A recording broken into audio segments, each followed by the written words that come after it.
There is no law that requires a president's physician to disclose debilitating health or cognitive decline to the public. I want to talk about something I assumed was settled law, something I assumed was obvious. I assumed that if the President of the United States, the single most powerful decision maker on earth, were suffering from a serious cognitive impairment, the American people would have a right to know. Not a courtesy, not a favor, a right. Because this person controls nuclear codes, military deployments, economic policy, life and death decisions, affecting millions of people, sometimes billions. And yet I learned something disturbing. There is no law that requires a president's physician to disclose debilitating health or cognitive decline to the public. None.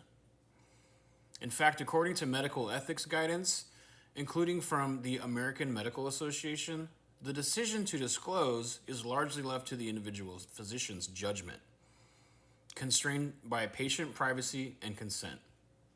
Now let that sink in. The physician's primary duty is not to the public, not to democracy, not even to national security. It is to the patient, which to me sounds like fucking batshit crazy.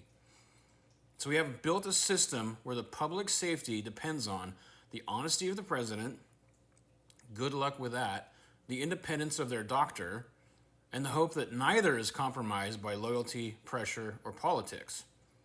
Hope is not a safeguard. This isn't a conspiracy theory, this isn't speculation, this is the actual framework we're operating under. Which means right now, it is entirely possible for an octogenarian with meaningful cognitive decline to be steering the country. And we would have no legal mechanism to force the truth into daylight. No mandatory cognitive exams, no independent medical board, no enforceable transparency standard, just press releases, carefully worded summaries, and assurances that we are told to take on faith. And that should terrify you, regardless of what party you're in. Because this isn't about who is president. It's about the fact that we have normalized blind trust at the very top of the power structure. We demand background checks for teachers, medical clearances for pilots, psychological evaluations for police. But for the most powerful office on earth, we shrug. We say, well, it's complicated. No. What's complicated is pretending that this is acceptable. What's insane is that the system relies on discretion instead of accountability, when the stakes could not possibly be higher. And democracy shouldn't function on spin. I'm looking at you, Caroline Levitt. National security does not run on assurances. And leadership does not get a pass just because confronting reality is uncomfortable.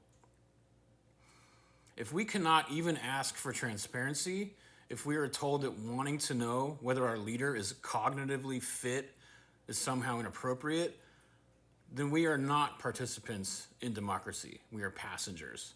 And the scariest part, we don't even really know who's at the helm of this country right now.